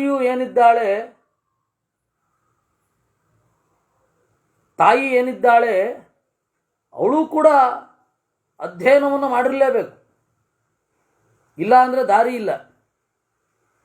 ಮಧ್ವಾಚಾರ್ಯ ಹೇಳಲ್ವೇ, ಸ್ತ್ರೀಣಾಂ ಪ್ರಧಾನ ಕರ್ಮ ಇವ ಯಥೋಪನಯನಂ ತಥಾ ಅಂತ. ಹೆಣ್ಣು ಮಕ್ಕಳಿಗೆ ಮದುವೆಯೇ ಮುಂಜಿ ಅಂತಾರೆ. ಯಾಕೆ? ಅಧ್ಯಯನಕ್ಕಲ್ವ ಅದು. ಪಿತಾ ಯಜ್ಞಿರ್ಗಾರ್ಹಪತ್ಯ ಮಾತಾಗ್ನಿರ್ದಕ್ಷಿಣ ಸ್ಮೃತಃ ಗುರುರಾಹವನೀಯೋಗ್ನಿ ಸೋಗ್ನಿತ್ರೇತಾ ಗರೀಯಸಿ. ತಂದೆ ಗಾರ್ಹಪತ್ಯಾಗ್ನಿಯ ಹಾಗೆ, ತಾಯಿ ದಕ್ಷಿಣಾಗ್ನಿಯ ಹಾಗೆ, ಆಚಾರ್ಯ ಆಹವನೀಯಾಗ್ನಿಯ ಹಾಗೆ. ಹೀಗೆ 3 ಅಗ್ನಿಗಳು. ತ್ರಿಶ್ವಪ್ರಮಾದ್ಯನ್ನೇಷು ತ್ವಂ ತ್ರೀನ್ ಲೋಕಾನಪಿ ಜೇಷ್ಯಸಿ ಪಿತೃವೃತ್ಯಾತ್ವಿಮಂ ಲೋಕಂ ಮಾತೃವೃತ್ಯಾತ್ವಿಮಂ ಪರಂ. ಈ 3ರಲ್ಲಿ ಮೈಮರವಿಗೊಳಗಾಗದೇ ಇದ್ದರೆ 3 ಲೋಕವನ್ನಾದರೂ ಗೆಲ್ಲುತ್ತೀಯ. ಬ್ರಹ್ಮಲೋಕಂ ಪಿತೃವೃತ್ಯಾತ್ವಿಮಂ ಲೋಕಂ. ತಂದೆಗೆ ಬಾಗಿ ನಡೆದರೆ ಈ ಲೋಕ, ತಾಯಿಗೆ ಬಾಗಿ ನಡೆದರೆ ಆ ಲೋಕ ಸ್ವರ್ಗಲೋಕ, ಗುರುಗಳನ್ನು ಹಿಂಬಾಲಿಸಿದರೆ ಬ್ರಹ್ಮಲೋಕ. 3 ಲೋಕ. ಯಾಕೆಂದರೆ ತಂದೆ ದೇಹ ಕೊಟ್ಟವನಾದ್ದರಿಂದಾಗಿ ಅವನಿಗೆ ಯಥೋಚಿತವಾದ ಗೌರವವನ್ನು ತಲ್ಲಿಸ್ತಾ ಇದ್ದರೆ ಆ ವಿನಯ ಅನ್ನೋದೊಂದು ಇದ್ದುಬಿಟ್ರೆ ಸಾಕೆಲ್ಲ ಕಲಿಸ್ಬಿಡತ್ತೆ. ವಿನಯವೇ ವಿದ್ಯೆಯ ಮೂಲ. ಇನ್ನು ತಾಯಿಯನ್ನು ಗೌರವಿಸಿದಾಗ ಪರಲೋಕ ಸ್ವರ್ಗಾದಿಗಳು. ಇನ್ನು ಆಚಾರ್ಯರನ್ನು ನಾವು ಹಿಂಬಾಲಿಸ್ತಾ ಇದ್ದರೆ ಶಾಸ್ತ್ರವನ್ನು ಇಟ್ಟುಕೊಂಡು ಬ್ರಹ್ಮಲೋಕ. ಅದರಿಂದಾಗಿ ಈ 3 ಯಾರು ಒಪ್ತಾರೆ ಅವರೇ ತಾಯಿ ತಂದೆ ಗುರು. ಈಗ ನಮ್ಮ ತಂದೆ ತಾಯಿ ಗುರು ಇರ್ತಾರೆ ಅಂತ ಇಟ್ಕೊಳ್ಳೋಣ. ಸಾಮಾನ್ಯವಾಗಿ ಶಾಸ್ತ್ರ ಓದಲಿಕ್ಕೆ ಬಂದವರು ಹಾಗಿರಲ್ಲ. ಶಾಸ್ತ್ರ ಓದಲಿಕ್ಕೆ ಬಂದವರ ತಂದೆ ತಾಯಿಗಳು ಯೋಗ್ಯರಾಗೇ ಇರ್ತಾರೆ, ಇಲ್ಲಾಂದರೆ ಅವ್ರ ಮಕ್ಕಳಿಗೆ ಶಾಸ್ತ್ರ ಓದೋ ಬುದ್ಧಿನೇ ಬರಲ್ಲ. ಒಂದೊಮ್ಮೆ ಅವರಿಗೆ ಕೆಲವು ತಪ್ಪು ತಿಳುವಳಿಕೆಗಳಿರುತ್ತೆ ಅಂತ ಇಟ್ಕೊಳ್ಳಿ. ಶಾಸ್ತ್ರದ ಹಿನ್ನೆಲೆಯಲ್ಲಿ ಅವರ ಬುದ್ಧಿ ಪಕ್ವವಾಗಿಲ್ಲ ಅಂತ ಇಟ್ಕೊಳ್ಳಿ. ಅವ್ರು ಗೌರವಿಸಬೇಕು, ಆದರೆ ಶಾಸ್ತ್ರ ಸಿದ್ಧವಾದದ್ದೇನೋ ಅದನ್ನು ಮಾಡಬೇಕು. ಇದು ಬರಲೇಬೇಕು. ಯಾಕೆಂದರೆ ಆ ಕಾಲದಲ್ಲಿ ಭೀಷ್ಮಾಚಾರ್ಯರ ಕಾಲದಲ್ಲಿ ಯಾವ ಪರಿಸ್ಥಿತಿ ಇತ್ತೋ ಆ ಪರಿಸ್ಥಿತಿ ಹೇಳ್ತಾ ಇದ್ದಾರೆ ಇವರು, ಅಲ್ವೇ? ಕೃಷ್ಣನೇ ಅದನ್ನು ತೋರಿಸಿದ್ದು. ನೋಡು, ಎಲ್ಲ ಹಿರಿಯರು, ಆದರೆ ಧರ್ಮದ ಮಾರ್ಗದಲ್ಲಿಲ್ಲ, ಅಧರ್ಮದ ಮಾರ್ಗದಲ್ಲಿದ್ದಾರೆ. ಕೊಲ್ಲು ತೊಂದರೆ ಇಲ್ಲ ಯುದ್ಧದಲ್ಲಿ ಇಂದ. What it means? ಏನನ್ನು ಹೇಳುತ್ತಿದ್ದು? ಧರ್ಮ ಮುಖ್ಯ. ರಾಮಾವತಾರ ಕಾಲದಲ್ಲಿ ಭರತ ಅಥವಾ ದಶರಥ ರಾಜ್ಯ ಆಳಿದ್ರು ಏನು ತೊಂದರೆ ಇರ್ತಿರ್ಲಿಲ್ಲ. ಯಾಕೆಂದರೆ ಅಧರ್ಮದಿಂದ ಏನು ಜಗತ್ತನ್ನು ಕೆಡಿಸ್ತಾ ಇರಲಿಲ್ಲ ಅವರು. ಕೃಷ್ಣಾವತಾರ ಕಾಲದಲ್ಲಿ ಹಾಗಿರಲಿಲ್ಲ. ಇವನು ಬಿಟ್ಟ ಅಂದರೆ ದುರ್ಯೋಧನ ಕೆಡಿಸ್ತಾ ಇದ್ದಿದೆ ಅಧರ್ಮದಿಂದ ಜಗತ್ತನ್ನು. ಅವಾಗ ಏನು ಮಾಡಬೇಕು? ಸಮ್ಯಗೇತೇಷು ವರ್ತಸ್ವ ತ್ರಿಷು ಲೋಕೇಶು ಭಾರತ ಯಶ ಪ್ರಾಪ್ಸ್ಯಸಿ ಭದ್ರಂತೆ ಧರ್ಮಂ ಚ ಸುಮಹಾಫಲಂ. ಅದರಿಂದ ಈ ಜನರಲ್ಲಿ ಇವರಲ್ಲಿ ಚೆನ್ನಾಗಿ ಇರು, ಒಳ್ಳೆಯ ಯಶಸ್ಸನ್ನು ಮಂಗಳವನ್ನು ಧರ್ಮವನ್ನು ಹೊಂದುತ್ತೀಯ. ನೈತಾನ್ ಅತಿಶಯೀಥಾಸ್ತ್ವಂ ನಾತ್ಯಶ್ನೀಥಾನ್ ಅದೂಷಯೇ ನಿತ್ಯಂ ಪರಿತರೇಶ್ಚೈವ ತದ್ವೈ ಸುಕೃತಮುತ್ತಮಂ. ಇವರನ್ನು ಭಂಗಿಸಬೇಡ, ಇವರನ್ನೇ ಭೋಗಿಸಬೇಡ. ಏನು ಇವರನ್ನೇ ಭೋಗಿಸೋದು ಅಂದರೆ, ತಂದೆ ತಾಯಿಗಳೇ ನನಗೆ ಮಾಡಬೇಕು ಅಂತ ಬಯಸಬೇಡ. ಅಂದರೆ ಅಪ್ಪ ನೀವು ನನಗೆ ಇದನ್ನು ಕೊಡಿ, ಅದನ್ನು ಕೊಡಿ, ಅದನ್ನು ಮಾಡಿಸಿ, ಇದನ್ನು ಮಾಡಿಸಿ ಅಂತ ಅನ್ನಬೇಡ. ತಂದೆಗೆ ಹಾಗೆ ಕಾಡಬಾರದು ಅಂತ. ಅದನ್ನು ಕಲಿಸ್ಬೇಕಾಗಿರೋದೇ ಮಕ್ಕಳು, ಇದು ತಂದೆ ತಾಯಿಗಳು. ಮಿತಿಮೀರಿದ್ದನ್ನು ಕೊಡಿಸಬೇಡಿ ಮಕ್ಕಳಿಗೆ. ಆವಾಗ ಮಕ್ಕಳಿಗೆ ಓ ನಮ್ಮಪ್ಪ ಸೂಪರ್ ಮ್ಯಾನ್ ಅಲ್ಲ, ಅವನಿಗೊಂದು ಮಿತಿ ಇದೆ, ದೇಹ ಕೊಟ್ಟಿದ್ದಾನೆ, ಸಾಧನೆ ಮಾಡಿಕೊಳ್ಳಿಕ್ಕೆ ಒಳ್ಳೆಯ ಪರಿಸರವನ್ನು ಕೊಟ್ಟಿದ್ದಾನೆ, ನಾನು ನನ್ನ ಕಾಲ ಮೇಲೆ ನಿಲ್ಲಬೇಕು ಅಂತನ್ನೋ ಪ್ರಜ್ಞೆ ಮೂಡಿಸಿದ್ರಾಯ್ತು. ಮಕ್ಕಳನ್ನ ಬಹಳ ಹೈಫೈ ಆಗಿ ಬೆಳೆಸಬೇಕು ಅಂತ ಹೇಳಿ ಯದ್ವಾ ತದ್ವಾ ಅವರನ್ನು ಕೊಬ್ಬಿಸಿ ಮುದ್ದಿಸಿ ಕೇಳಿದ್ದೆಲ್ಲ ಕೊಡಿಸಿ, ಇದನ್ನು ಅತ್ಯಶನ ಅಂತ ಕರೀತಾರೆ. ನಾತ್ಯಶ್ನೀಥಾಹ ನ ದೂಷಯೇ, ಅವರಿಗೆ ಕೆಟ್ಟ ಹೆಸರು ಬರುವಂತೆ ಮಾಡಬೇಡ, ಸೇವೆ ಮಾಡು, ಅದೇ ಸುಕೃತ. ಕೀರ್ತಿಂ ಪುಣ್ಯಂ ಯಶೋ ಲೋಕಾನ್ ಪ್ರಾಪ್ಸ್ಯಸಿ ತ್ವಂ ಜನಾಧಿಪ. ಅದರಿಂದ ಕೀರ್ತಿಯನ್ನು, ಪುಣ್ಯವನ್ನು, ಯಶಸ್ಸನ್ನು, ಲೋಕವನ್ನು ಪಡೆಯುತ್ತೀಯ. ಎಕ್ಸ್ಟ್ರೀಮು ಹೇಗಿರುತ್ತೆ ಅಂದರೆ, ಎಷ್ಟೋ ಜನ ನೀನು ಕಾಫಿ ಕುಡಿಯುತ್ತೀಯ ಅಂತ ಹೇಳಿ ತಂದೆ ತಾಯಿಗಳನ್ನು ಹೊರಹಾಕಿದ ವೈದಿಕರು ಇದ್ದಾರೆ.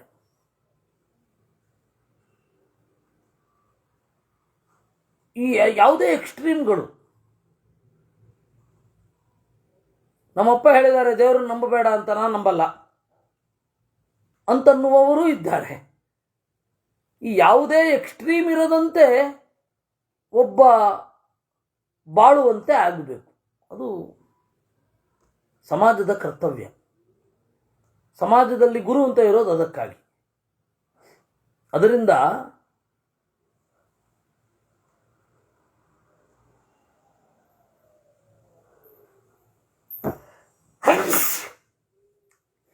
ಸರ್ವೇ ತಸ್ಯಾದೃತಾ ಲೋಕಾಃ ಯಸ್ಯೈತೆ ತ್ರಯ ಆದೃತಾಃ. ಈ ಮೂರು ಜನರನ್ನು ಆಧರಿಸಿದರೆ, ನಿಮ್ಮ ಗುರುಗಳನ್ನು, ನಿಮ್ಮ ತಂದೆ ತಾಯಿಗಳನ್ನು ಆಧರಿಸಿದರೆ ಮೂರು ಲೋಕವನ್ನೇ ಆಧರಿಸಿದಂತೆ. ಎಲ್ಲ ತಂದೆ ತಾಯಿಗಳ ವಯಸ್ಸಿನಲ್ಲಿರುವವರನ್ನು ಹಾಗೆ ನೋಡ್ತಾನವನು. ಇಲ್ಲಿ ಬಾಗಿ ಅಭ್ಯಾಸ ಆದವ ಎಲ್ಲೇ ಈ ತರಹದ ಗುಣ ಕಂಡ್ರೂ ಬಾಗಿ ಬಿಡ್ತಾನೆ. ತಾಯಿಯನ್ನು ಕುರಿತು ಬಾಗಿದರಲ್ವಾ, ತಾಯಿಯನ್ನು ಕುರಿತು ಬಾಗಿದರೆ ತಾಯಿಯಂತೆ ಇರುವವರನ್ನು ಕುರಿತು ಬಾಗುತ್ತಾನೆ. ಇಲ್ಲ ಅಂದ್ರೆ ಎಲ್ಲಿ ಬಾಗುತ್ತಾನೆ? ತಾಯಿಯ ಮಹತ್ವ ಗೊತ್ತಿದ್ದವನಿಗೆ ತಾಯಿಗೆ ಸಮಾನರಾದವರ ಮಹತ್ವ ಗೊತ್ತಾಗತ್ತೆ. ಇಲ್ಲಾಂದ್ರೆ ಎಲ್ಲಿ ಗೊತ್ತಾಗತ್ತೆ? ನಮ್ಮ ಗುರುವನ್ನು ಗೌರವಿಸಿದಾಗ ಗುರುಗಳ ಮಹತ್ವದಂತೆ ಇರುವಂತಹ ಮಹತ್ವ ಯಾರ್ದೋ ಅವರು ಗೊತ್ತಾಗ್ತಾರೆ. ತಂದೆಯನ್ನು ಗೌರವಿಸಿದಾಗ ತಂದೆಯಂತೆ ಇರುವ ಹಿರಿಯರನ್ನು ಗೌರವಿಸ್ತಾನೆ. ಇಲ್ಲ ಅಂದರೆ ಎಲ್ಲಿ ಗೌರವಿಸ್ತಾನೆ? ಅದಕ್ಕೆ ಹೇಳಿದ್ದು, ಇವನು ಮೂರು ಜನರನ್ನು ಆಧರಿಸ್ಲಿಕ್ಕೆ ಕಲ್ತರೆ ಮೂರು ಲೋಕವನ್ನೇ ಆಧರಿಸಿದಂತೆ. ಆ ಥರದವ್ರನ್ನೆಲ್ಲರನ್ನ ಗೌರವಿಸ್ಬಿಡ್ತಾನೆ. ಆಗ ಇವನನ್ನು ಬೇರೆಯವರು ಆ ರೀತಿ ನೋಡ್ಲಿಕ್ಕೆ ಶುರು ಮಾಡ್ತಾರೆ. ಅನಾದೃತಾಸ್ತು ಯಸ್ಯೈತೆ ಸರ್ವಾಸ್ತಸ್ಯ ಫಲಾಕ್ರಿಯಾ. ಯಾರು ಗುರುಗಳೊಡನೆ ಕೃತಜ್ಞರಾಗಿ ನಡ್ಕೊಳ್ತಾರೆ, ಯಾರು ತಂದೆ ತಾಯಿಗಳೊಡನೆ ಕೃತಜ್ಞರಾಗಿ ಮಿತಿಮೀರಿ ಹದ್ದು ಮೀರಿ ವರ್ತಿಸ್ತಾರೆ, ಅವರೆಲ್ಲ ಕ್ರಿಯೆಗಳು ಅಫಲ, ನಿಷ್ಫಲ. ನೈವಾಯಂ ನ ಪರೋ ಲೋಕೋ ನ ಯಶಸ್ತಸ್ಯ ಭಾರತ. ಅಮಾನಿತ ನಿತ್ಯಮೇವ ಯಸ್ಯೈತೆ ಗುರವಸ್ತ್ರಯ. ಈ ಮೂರು ಜನರನ್ನು ಗುರು ಅಂತ ಕರೀತಾರೆ.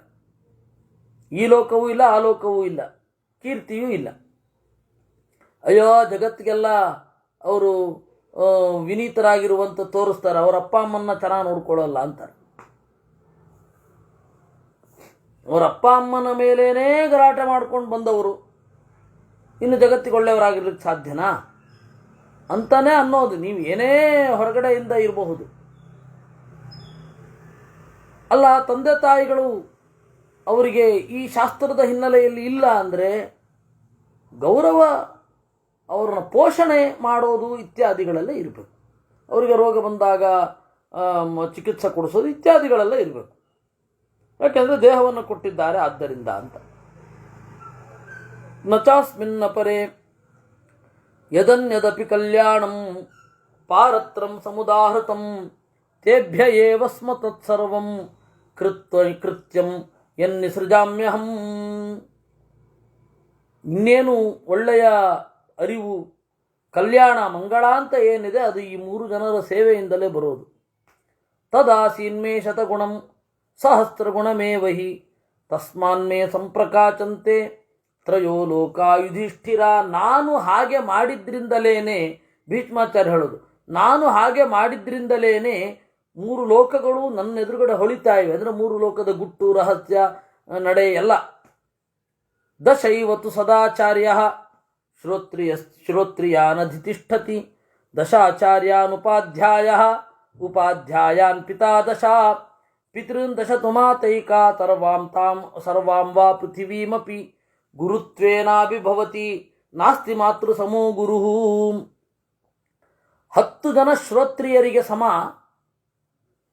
ಒಬ್ಬ ಆಚಾರ್ಯ, 10 ಜನ ಆಚಾರ್ಯರಿಗೆ ಸಮ ಒಬ್ಬ ಉಪಾಧ್ಯಾಯ.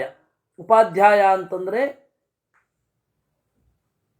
ನಿಮ್ಮ ಹತ್ತಿರ ಅಧ್ಯಯನ ಮಾಡುವವ, ಉಪ ಅಧೀತೆ.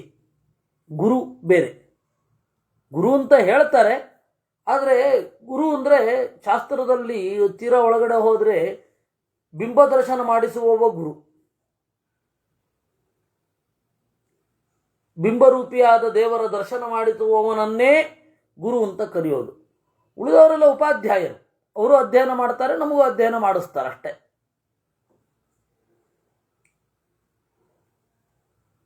ದಶಾಚಾರ್ಯಾನುಪಾಧ್ಯಾಯ, 10 ಉಪಾಧ್ಯಾಯರಿಗೆ ಒಬ್ಬ ತಂದೆ ಸಮ, 10 ತಂದೆಯಂದಿರಿಗೆ ಒಬ್ಬಳು ಮಾತೆ ಸಮ, ತಾಯಿ.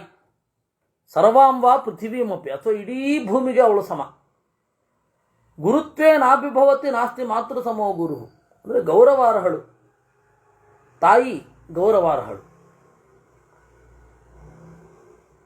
ಇದು ಮನುಸ್ಮೃತಿಯಲ್ಲಿಯೂ ಹೀಗೆ ಇರೋದು. ದಶಾಚಾರ್ಯ ಸಮಪಿತ,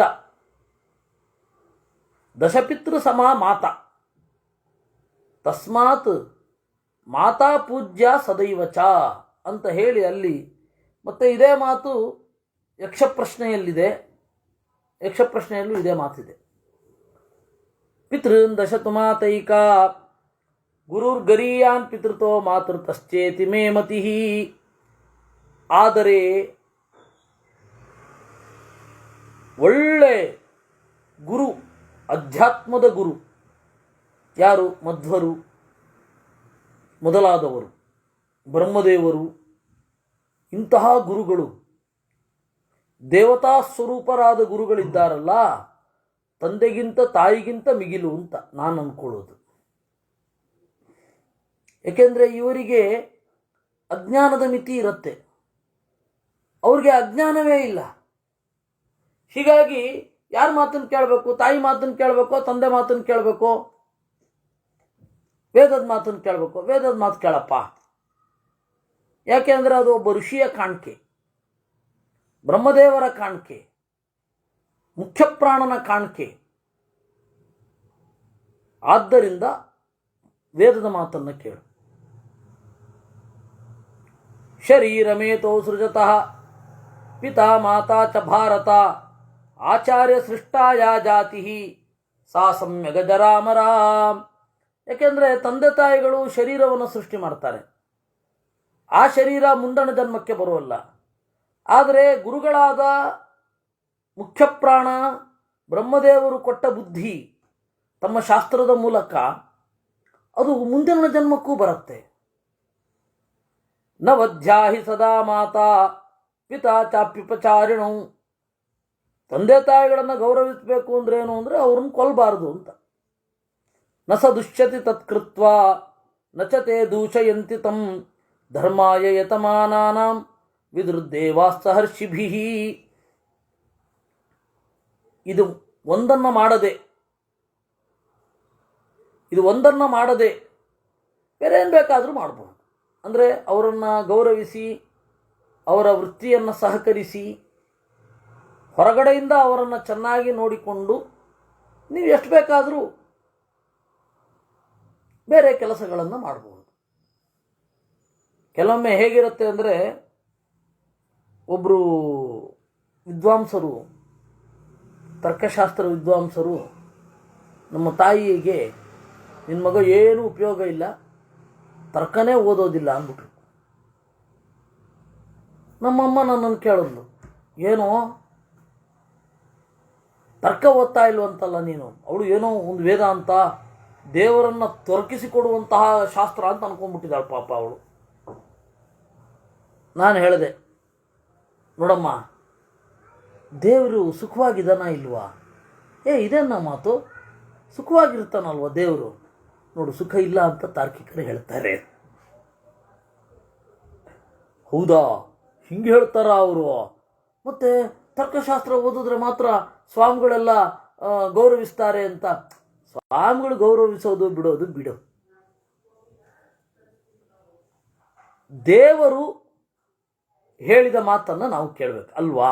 ಹೌದು, ಮತ್ತೆ ದೇವರು ಹೇಳಿದ ಮಾತನ್ನು ಓದ್ತಾ ಇದ್ದೀನಿ ನಾನು, ಗೀತೆಯನ್ನು. ಅದಕ್ಕೆ ತರ್ಕ ಓದ್ಲಿಕ್ಕೆ ಆಗ್ತಾ ಇಲ್ಲ. ಹೌದಾ, ಸರಿ ಬಿಟ್ಲು. ಕೆಲವೊಮ್ಮೆ ತಾಯಿ ಗೊತ್ತಿರಲ್ಲ ಪಾಪ, ಅವಾಗ ಏನು ಮಾಡೋದು? ಅವಳು ತಪ್ಪನ್ನೇ ಸರಿ ಅಂತ ಅಂದ್ಕೊಂಡಿರ್ತಾಳೆ. ಅವಾಗ ಅವಳು ಹೇಳ್ತಾ ಇದ್ದಾಳೆ, ತಪ್ಪಾದರೂ ಸರಿ, ತೊಂದರೆ ಇಲ್ಲ, ಓದ್ಬೋಣ ಅಂತ ಓದೋದಾ? ಏನು ಮಾಡೋದು ಅವಾಗ? ಹೀಗಿರುತ್ತೆ ಪರಿಸ್ಥಿತಿ. ಹೀಗೆ ಬಹಳ ವಿಚಾರಗಳಲ್ಲಿ ಹೀಗೆ ನಡೀತಾ ಇರುತ್ತೆ. ಅದರಿಂದ ಬೇರೆ ಅವರಿಗೆ ಇಟ್ಟು, ಅವರಿಗೆ ವ್ಯವಸ್ಥೆ ಮಾಡಿ, ಅವರ ದೈಹಿಕವಾದ ಅವಶ್ಯಕತೆಗಳಿಗೆ ನಾವು ಸ್ಪಂದಿಸಿ ಬಿಟ್ಟು, ಉಳಿದದ್ದು ಅವರು ಪಾಪ ಹಿಂದೆ ಎಲ್ಲ ತಿಳಿಸ್ತಾ ಇರಲಿಲ್ಲ ಹೆಣ್ಣು ಮಕ್ಕಳಿಗೆ. ನಾವು ಇವತ್ತು ತಿಳಿಸ್ಬೇಕಾದ ಅವಶ್ಯಕತೆ ಇದೆ. ನಾನು ಅದನ್ನು ಹೇಳ್ತೇನೆ, ಶಾಸ್ತ್ರ ತಿಳಿಸಿ ಹೆಣ್ಣು ಮಕ್ಕಳಿಗೆ, ಶಾಸ್ತ್ರವನ್ನು ತಿಳಿಸಿ, ಶಾಸ್ತ್ರದಲ್ಲಿ ಆಸಕ್ತಿ ಮೂಡಿಸಿ. ಯಾಕೆ ಅಂದರೆ ಅವರೇ ಉಳಿಸೋದು.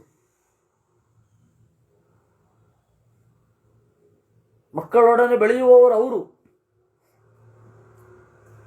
ನ ವಧ್ಯಾಹಿ ಸದಾ ಮಾತಾ ಪಿತಾ ಚಾಪ್ಯುಪಚಾರಿಣೌ ಉಪಕಾರಿಣೌ ನ ಸ ದುಷ್ಯತಿ ತತ್ಕೃತ್ವ ನ ಚ ತೇ ದೂಷಯಂತಿ ತಂ. ಇದು ಬಿಟ್ಟು ಉಳಿದಂತೆ ಐಡಿಯಾಗಳಿಂದ ಅವರು ನಮ್ಮನ್ನು ದೂಷಿಸ್ಲಿಕ್ಕಾಗಲ್ಲ. ನಾವು ಏನೋ ಒಂದು ತೀರ್ಮಾನಕ್ಕೆ ಬರ್ತೇವಲ್ಲ, ಅದರಿಂದ ಅವರು ದುಷ್ಟರಾಗೋದಿಲ್ಲ. ಯಾಕೆಂದರೆ ಧರ್ಮಾಯ ಯತಮಾನಾನಾಂ, ಧರ್ಮಕ್ಕಾಗಿ ಇವರು ಪ್ರಯತ್ನ ಪಡ್ತಾ ಇದ್ದಾರೆ ಅಂತ ದೇವತೆಗಳು ತಿಳಿದಿರ್ತಾರೆ, ಋಷಿಗಳು ತಿಳಿದಿರ್ತಾರೆ. ಪ್ರಾಮಾಣಿಕತೆಯನ್ನು ಅವ್ರು ಗುರುತಿಸ್ತಾರೆ. ಯ ಆವೃಣೋತ್ಯವಿತಥೇನ ಕರ್ಮಣ ಋತುಂ ಬ್ರುವನ್ನಮೃತಂ ತಂ ಪ್ರಯಚ್ಛನ್ ತಮ್ಮನ್ನೇಥಾ ಪಿತರಂ ಮಾತರಂಚ ತಸ್ಮೈ ನ ದೃಶ್ಯೇತ್ ಕೃತಮಸ್ಯ ಜಾನನ್. ಅದರಿಂದಾಗಿ ಯಾರು ಋತವನ್ನು, ಋತ ಅಂದರೆ ಯಥಾರ್ಥ ಜ್ಞಾನ, ಅಮೃತ ಅಂದರೆ ಮೋಕ್ಷ ಸಾಧಕವಾದ ಜ್ಞಾನ, ಅದನ್ನು ಯಾರು ಕರ್ಮದಿಂದ ಪಡಿಬೇಕು ಅಂತ, ಒಳ್ಳೆಯ ಕರ್ಮದಿಂದ ಪಡಿಬೇಕು ಅಂತ ಬಯಸ್ತಾನೋ, ಅಥವಾ ಆ ತರಹದ ಕರ್ಮವನ್ನು ಉಪದೇಶ ಮಾಡ್ತಾನೋ, ಅವನನ್ನು ತಂದೆ ತಾಯಿ ಗುರು ಅಂತ ತಿಳ್ಕೋ. ಅಂದರೆ ಅದು ಶಾಸ್ತ್ರದ ಮೂಲಕ ಹರಿದು ಬರೋದು ಅಂತಂದರೆ, ಶಾಸ್ತ್ರ ಹೇಳುವವ ಮುಖ್ಯ ಅಲ್ಲ, ಅವನು ಒಳಗಡೆ ನಿಂತು ಇನ್ಯಾರೋ ಹೇಳಿಸ್ತಾ ಇದ್ದಾರೆ. ಇದು ಮಧ್ವಾಚಾರ್ಯರು ಮಹಾಭಾರತ ತಾತ್ಪರ್ಯ ನಿರ್ಣಯದ ಮೊದಲನೇ ಅಧ್ಯಾಯದಲ್ಲಿ ಕೊಡೋ ಸಂದೇಶ. ಬ್ರಹ್ಮದೇವರು ಕುಳಿತು ಇವರಲ್ಲಿ ಹೇಳಿಸ್ತಾ ಇದ್ದಾರೆ. ಈ ಟೈಮ್ ಮುಗಿತಾ, ಇವ್ರಿಗಿಂತ ಹೆಚ್ಚಿನ ಜ್ಞಾನ ಪಡಿಲಿಕ್ಕಾಗಿ ಇನ್ನೊಬ್ಬ ಗುರುಗಳ ಹತ್ರ ಹೋಗ್ಬೇಕು ಅಂತ ಹೋಗಿಬಿಡಿ. ಏಕೆಂದರೆ ಜ್ಞಾನ ಮುಖ್ಯವೇ ವಿನಃ ವ್ಯಕ್ತಿ ಅಲ್ಲ. ಅದನ್ನು ಅವ್ರು ಹೇಳೋದು. ಹೆಚ್ಚಿನ ಜ್ಞಾನ ಬರುತ್ತಾ, ಇವನನ್ನ ಅನುಮತಿ ಕೇಳೋ ಅಗತ್ಯನೂ ಇಲ್ಲ, ಹೊರಟಾಕ್ಬೋದು ಅಲ್ಲಿಗೆ. ಇದು ಆಚಾರ್ಯರು ಕೊಟ್ಟದ್ದು. ಜ್ಞಾನ ಮುಖ್ಯ. ಹೀಗೆ ಹೇಳ್ತಾರವರು. ಅದರಿಂದಾಗಿ ಇಲ್ಲಿ ಗುರು ಗುರು ಆಚಾರ್ಯ ಗುರು ಆಚಾರ್ಯ ಅಂತ ಬರ್ತಾ ಇದ್ರೆ ಬ್ರಹ್ಮದೇವರು ಅವರೇ ವಿನಃ ಬೇರೆ ಅಲ್ಲ. ಈ ತಂದೆ ತಾಯಿಗಳ ಒಳಗಡೆ ಇರುವ ಲಕ್ಷ್ಮೀನಾರಾಯಣರು, ಈ ಗುರುಗಳ ಒಳಗಡೆ ಇರುವ, ಈ ಉಪಾಧ್ಯಾಯರ ಒಳಗಡೆ ಇರುವ ಬ್ರಹ್ಮದೇವರು, ವಾಯುದೇವರು, ಅಲ್ಲಿ ನಮ್ಮ ಅನುಸಂಧಾನ ಇರಬೇಕು, ಬೇರೆ ಅಲ್ಲ. ನೋಡಿ, ಇಲ್ಲಿ ಅದು ಸ್ಪಷ್ಟ ಆಯಿತು. ಮೊದಲು ಸಾಧಾರಣವಾಗಿ ಹೇಳ್ತಾ ಬಂದರು, ಆಮೇಲೆ ಇದರ ವಿಶೇಷಗಳನ್ನು ಹೇಳೋದು.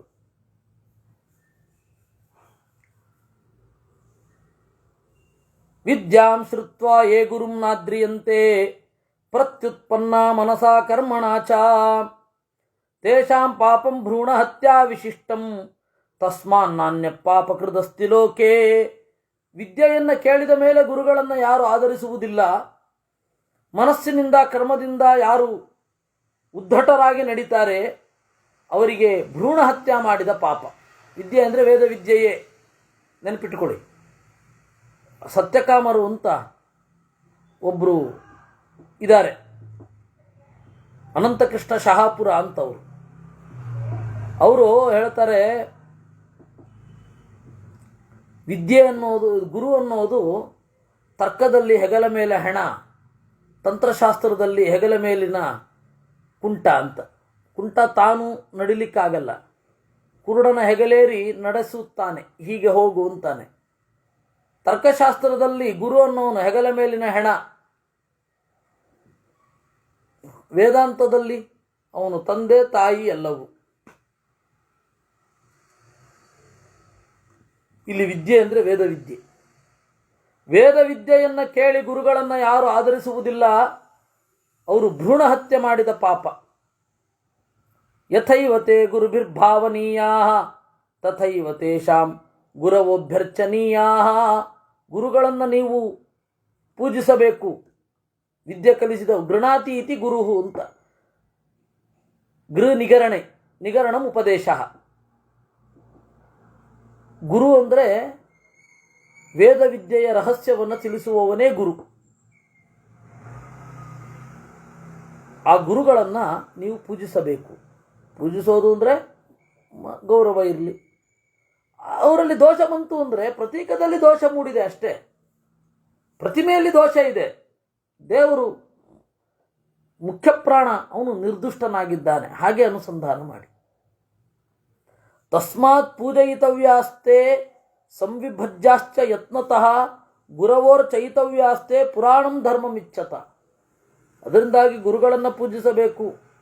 ಏನ ಪ್ರೀಣಂತಿ ಪಿತರಃ ತೇನ ಪ್ರೀತ ಪ್ರಜಾಪತಿ. ತಂದೆ ತಾಯಿಗಳಿಗೆ ಸಂತೋಷ ಆಗುವ ಕೆಲಸ ಮಾಡಿದ್ರೆ ಬ್ರಹ್ಮದೇವರಿಗೆ ಸಂತೋಷ ಆಗುತ್ತೆ.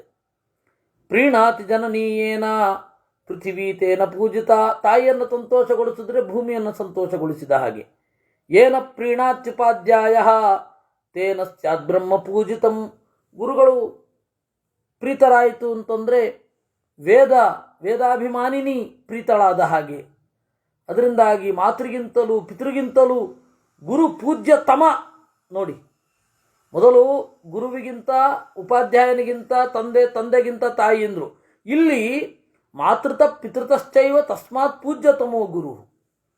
ಇದರೆಲ್ಲದರ ತಾತ್ಪರ್ಯವನ್ನೇ ನಾನು ಹೇಳಿದ್ದು. ಗುರುಗಳ ಒಳಗಡೆ ಇರುವ, ಅಂದರೆ ಉಪಾಧ್ಯಾಯರ ಒಳಗಡೆ ಇರುವ ಪರಮಗುರು ಬ್ರಹ್ಮದೇವರು. ನಚ ಕೇನಚ ವೃತ್ತೇನ ಶವಜ್ಞೇಯೋ ಗುರುರ್ಭವೇತ್ ನಚ ಮಾತಾ ನಚ ಪಿತಾ ತಾದೃಶೋ ಯಾದೃಶೋ ಗುರು. ಗುರುಗಳನ್ನು ನಮ್ಮ ನಡವಳಿಕೆಯಿಂದ ಅವಮಾನ ಮಾಡಬಾರದು. ನತೇವಮಾನಮರ್ಹಂತಿ ನತೇಷಾಂ ದೂಷಯೇತ್ ಕೃತಂ ಗುರುಣಾಮೇವ ಸತ್ಕಾರಂ ವಿದೃದ್ದೇವಾಸ್ತಹರ್ಷಿಭಿ. ಅವಮಾನ ಮಾಡಬಾರದು. ಅವಮಾನ, ಅವ್ರು ಮಾಡಿದ್ದನ್ನು ದೂಷಿಸೋದು ಅಂದ್ರೇನು, ಅವ್ರು ಮಾಡಿದ್ದನ್ನು ಕೆಡಿಸೋದು ಅಂದ್ರೇನು, ಅವ್ರು ಕೊಟ್ಟ ದೇಹವನ್ನು ಕೆಟ್ಟದಾಗಿ ಯೂಸ್ ಮಾಡೋದು, ಅದು ಗುರುಗಳ ದೋಷ, ಗುರುಗಳನ್ನು ದೂಷಣ ಮಾಡೋದು ಅಂತ. ಉಪಾಧ್ಯಾಯಂ ಪಿತರಂ ಮಾತರಂಚ ಏದುಚ್ಯಂತೆ ಮನತಾ ಕರ್ಮಣಾವ ತೇಷಾಂ ಪಾಪಂ ಹತ್ಯಾ ವಿಶಿಷ್ಟಂ ತಸ್ಮಾನ್ನಾನ್ಯಃ ಪಾಪಕೃದಸ್ತಿ ಲೋಕೇ. ಮತ್ತೆ ಅದೇ ಹಿಂದಿನದ್ದನ್ನೇ ಹೇಳುದು. ಭೃತೋ ಭರ್ತಾರಂ ನ ಬಿಭರ್ತಿ ಪುತ್ರ ಸ್ವಯೋ ನಿಜ ಪಿತರಂ ಮಾತರಂಚ. ಒಂದು ಕಾಲದಲ್ಲಿ ಚೆನ್ನಾಗಿ ಸಾಕಿದ ತಂದೆ ತಾಯಿಗಳನ್ನು ಸಾಕದೇ ಇದ್ದರೆ, ಯೋನಿಯಲ್ಲಿ ಹುಟ್ಟಿದವ ತಂದೆಯನ್ನೂ ತಾಯಿಯನ್ನೂ ಧಿಕ್ಕರಿಸಿ ಅವರನ್ನು ಪಾಲನೆ ಪೋಷಣೆ ಮಾಡದಿದ್ದರೆ ಭ್ರೂಣ ಹತ್ಯೆಗಿಂತ ಹೆಚ್ಚಿನ ಪಾಪ ಒಂದು. ಮಿತ್ರದ್ರಹ ಕೃತಘ್ನಸ್ಯ ಸ್ತ್ರೀಘ್ನಸ್ಯ ಪಿಶುನಸ್ಯ ಚ ಚತುರ್ಣಾಮಪಿ ಚೈತೆ ಚಾಂ ನಿಷ್ಕೃತಿಂ ನಾನು ಶುಶ್ರುಮಃ. ಮಿತ್ರದ್ರೋಹ, ಏನೋ ಒಂದು ರಹಸ್ಯ ಹೇಳಿರ್ತಾನೆ ಮಿತ್ರ, ಅದನ್ನು ಊರೆಲ್ಲ ಡಂಗುರ ಹೊಡ್ಕೊಂಬಂದ್ಬಿಟ್ರೆ ಅದಕ್ಕೆ ಪ್ರಾಯಶ್ಚಿತ್ತವೇ ಇಲ್ಲ. ಏನೋ ಗುಟ್ಟು ಇವನು ಹೇಳಲ್ಲ, ನನ್ನ ದುಃಖವನ್ನಷ್ಟೇ ತೋಡ್ಕೊಳ್ತೀನಿ ಅಂತ ಮಿತ್ರ ಹೇಳಿರ್ತಾನೆ ಅಂತ ಇಟ್ಕೋಣ, ನಾನು ಆಯಿತು ಅಂತ ಹೇಳಿ ಎಲ್ಲರಿಗೂ ಹೇಳಿದ್ರೆ ಅದು ಮಿತ್ರದ್ರೋಹ. ಕೃತಜ್ಞ, ಮಾಡಿದ ಉಪಕಾರವನ್ನು ಮರೆಯುವವ, ಹೆಣ್ಣನ್ನು ಕೊಂದವ, ಹೆಣ್ಣನ್ನು ಕೊಲ್ಲಲೇಬಾರದು, ಹೆಣ್ಣನ್ನು ಕೊಂದವ, ಪಿಶುನಸ್ಯ, ಚಾಡಿ ಹೇಳೋದು, ಇಲ್ಲದ್ದನ್ನು ಚಾಡಿ ಹೇಳಿ ಅವ್ರಿಗೆ ಇವ್ರಿಗೆ ಆಗದಂತೆ ಮಾಡಿಬಿಡೋದು. ಈ 4 ಜನರಿಗೆ ಪ್ರಾಯಶ್ಚಿತ್ತವೇ ಇಲ್ಲ. ಏತತ್ಸರ್ವಂ ಅನುನಿರ್ದೇಶ ದೃಷ್ಟಂ ಯತ್ಕರ್ತವ್ಯಂ ಪುರುಷೇಣೇಹ ಕಿಂಚಿತ್ ಏತಚ್ಛ್ರೇಯೋ ನಾನ್ಯದಸ್ಮಾದ್ ವಿಶಿಷ್ಟಂ ಸರ್ವಾನ್ ಧರ್ಮಾನ್ ಅನುಸೃತ್ಯೈತದುಕ್ತಂ. ಅದರಿಂದಾಗಿ ಇದೆಲ್ಲ ಮನು ಹೇಳಿದ್ದಾನೆ, ಇದನ್ನು ಮನಸ್ಸಲ್ಲಿಟ್ಟುಕೊಂಡು ಮುಂದುವರಿಬೇಕು ಅಂತ ಹೇಳಿದ ಅನ್ನುವಲ್ಲಿಗೆ 99ನೇ ಅಧ್ಯಾಯ. ಅವನು ಧರ್ಮರಾಜ ಇದನ್ನು ಕೇಳ್ತಾನೆ, ಕೇಳ್ಬಿಟ್ಟು ಸತ್ಯ ಅಂದ್ರೇನು, ಸುಳ್ಳು ಅಂದ್ರೇನು, ಧರ್ಮ ಅಂದ್ರೇನು ಅದನ್ನು ಹೇಳಿ ನನಗೆ. ಅದನ್ನು ನಾಳೆ ಹೇಳ್ತಾರವರು. ನಾಳೆ ಇನ್ನು 2 ನಿಮಗೆ ಬದಲಾವಣೆಗಳನ್ನು ಹೇಳಬೇಕು. ನಾಳೆ 5 ಗಂಟೆಗೆ ಭಂಡಾರಕೆರೆ ಮಠದಲ್ಲಿ ಒಂದು ಉಪನ್ಯಾಸ ಉಂಟು, ಮಹೈತರೆಯ ಉಪನಿಷತ್ತು. ಅದು 10 ನಿಮಿಷದಷ್ಟೇ. ಪ್ರಾಯ ಬರ್ತೀನಿ ಅಂತ ಅಂದ್ಕೊಳ್ತೇನೆ. 99.99 ಇದ್ದೇನೆ. ಆಗತ್ತೆ ಅದು. ಅಕಸ್ಮಾತ್ ಆಗಲಿಲ್ಲ ಅಂದರೆ ಇದನ್ನು ಗಮನದಲ್ಲಿ ಇಟ್ಕೊಳ್ಳಿ. ಅಲ್ಲೇ ಕೂತಿರ್ಬೇಕು, ಒಂದು ಸ್ವಾಮಿಗಳು ಆಜ್ಞೆ ಮಾಡಿದ್ರು ಅಂದರೆ ಎಲ್ಲೇ ಎದ್ದೋಗ್ಲಿಕ್ಕಿಲ್ಲ, ಅಲ್ಲೇ ಕೂತಿರ್ಬೇಕು ಅಂದರೆ ಕೂತಿರ್ಬೇಕಾಗತ್ತೆ. ಇನ್ನು ಶನಿವಾರ ಮಧ್ಯಾಹ್ನ ವಿಷ್ಣು ತತ್ವ ನಿರ್ಣಯ ಮತ್ತು ವಿಷ್ಣು ಪುರಾಣ. ನಾಳೆ ಶುಕ್ರವಾರ, ನಾಡಿದ್ದು ಶನಿವಾರ ವಿಷ್ಣು ಪುರಾಣ 11 ರಿಂದ 12, ಆಮೇಲೆ 11 ರಿಂದ 11:15 ವಿಷ್ಣು ಪುರಾಣ, ಆಮೇಲೆ ಇದು ಯಾವುದು ವಿಷ್ಣು ತತ್ವ ನಿರ್ಣಯ. ಸಾಕು. ಕೃಷ್ಣಾರ್ಪಣಮಸ್ತು.